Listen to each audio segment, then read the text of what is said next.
onda 1, onda 2 e onda 3, e a gente considerar que esse preço pode voltar a cair aqui, tá?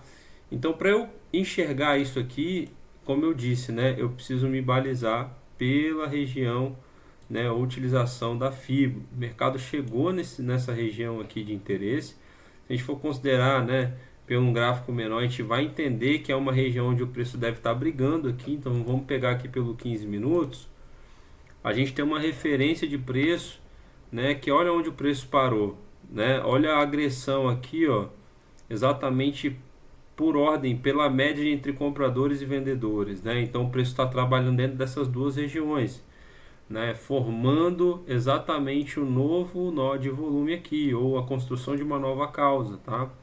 Então a gente tem essa referência do mercado, né? O mercado demonstrando um possível cenário, né, de fraqueza. Se a gente for entender aqui pelo 15 minutos, olha o quão o comprador foi decrescente, né? O mercado continuou subindo, mas com agressões cada vez menores. E a gente tem que entender algum tipo de manipulação nessa região. Então, 15 minutos, ó, movimento altista ainda, né? A gente teve um movimento de parada aqui nessa região, novo incremento do comprador.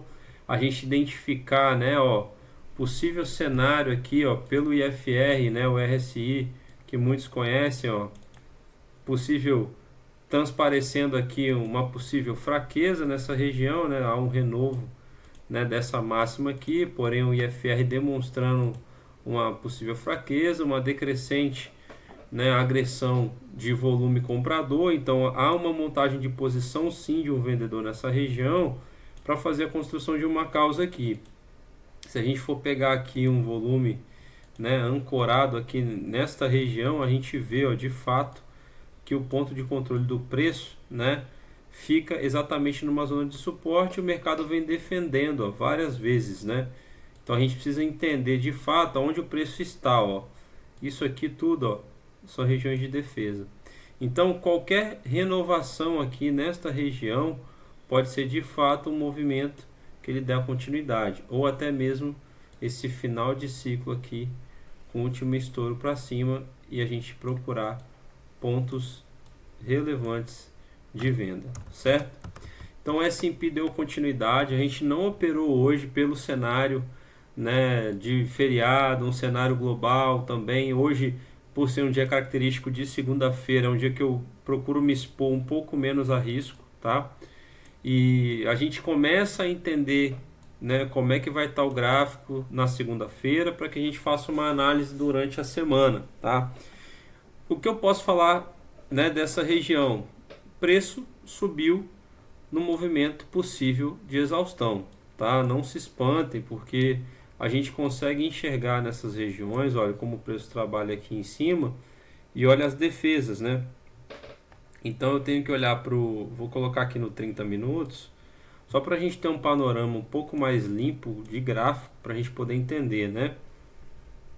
Olha o movimento completo que o mercado está fazendo. Então se a gente for considerar que esse movimento aqui é uma onda 1, 2 e 3, a gente pode ter uma onda 4 e 5 aqui, e nessa finalizada de movimento o mercado transcorrer aqui para baixo, tá? Então, entendendo esse cenário, a gente precisa compreender o cenário como um todo para que a gente busque um risco-retorno bacana, um risco-retorno bom, tá? O Nasdaq aqui, deixa eu só voltar aqui rapidamente. O Nasdaq, depois eu falo aqui, mas eu vou olhar para o Nasdaq, ó, mesmo movimento, tá?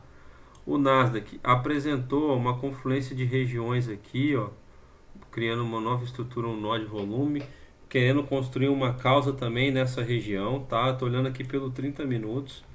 Então a gente vê uma construção de causa aqui e um final, um possível final de uma quinta onda maior com uma quinta onda menor, tá? Então vamos aguardar, né? Vamos aguardar exatamente por essa referência, né, ó. Exatamente aqui, ó, o market maker deve fazer alguma posição aqui acima, né? Exatamente também por ser uma referência antiga, tá? E com isso também obedecer um critério de parada do preço e tudo mais, né? Pode ser aquele último movimento, é o que a gente chama de último suspiro, né, do preço ali. A gente sabe que tanto o S&P quanto o Nasdaq estão obedecendo critérios de ciclo de mercado. Estão esticados numa região de interesse ali, montagem de posição, né, do market maker, do cara que é grande. O cara que é grande, ele quer vender o mais caro possível e recomprar o mais barato possível. E é uma montagem de posição feita em camada, né? É uma construção em camada, tá? Pessoal, basicamente a leitura desses locais vão ser bem básicos, tá? O vídeo está indo para 20 minutos aí. Peguem o que é interessante para vocês. O meu interesse aqui não é de ficar dando call nem nada, é exatamente de expor minhas análises aqui, né? Eu tenho algumas análises feitas nas ações, por exemplo, Petrobras, né? A gente deu uma entrada muito boa em Petrobras nessas últimas semanas, já tiramos o nosso risco-retorno, estamos com um swing aí na Petrobras bacana demais, tá? Então estamos numa região de muito interesse, né? Compramos aqui embaixo de fato, o preço transcorreu ali, já fizemos parciais aí e tudo mais, então a gente está numa constante estudo, tá? E esse conteúdo aqui é de fato para estudo, beleza?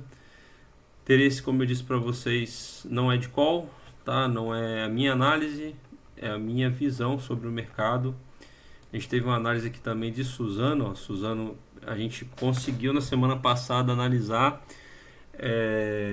a gente acredita um alvo mais embaixo aqui da Suzano, né? Então vamos ver aí, né? Vamos ver os possíveis cenários, tá?